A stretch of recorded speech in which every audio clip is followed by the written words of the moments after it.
Hello everybody and welcome to our garden growth project.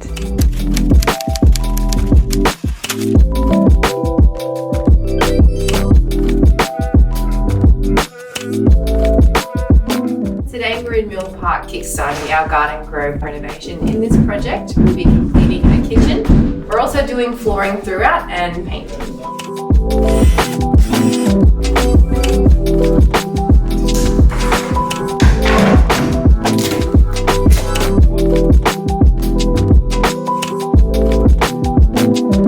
The client's brief for this project was very clear from the beginning. They wanted a traditional kitchen with navy blue joinery and hints of brass.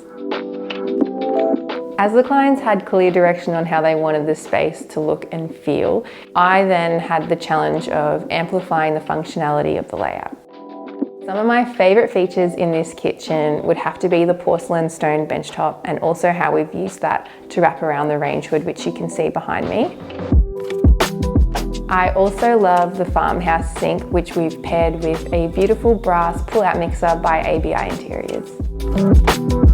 From my first visit, I saw quite a lot of potential to include a butler's pantry and a whole heap of additional storage in this space, despite it not being part of the client's initial brief. This is actually going to be converted into a pantry with a wall just between where you and I are.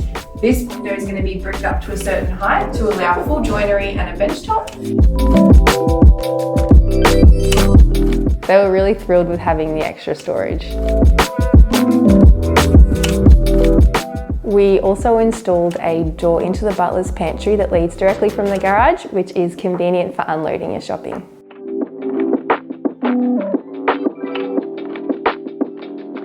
I really enjoyed the process of this renovation. We didn't run into any structural issues or challenges throughout the build, and I'm super happy with how it's all turned out.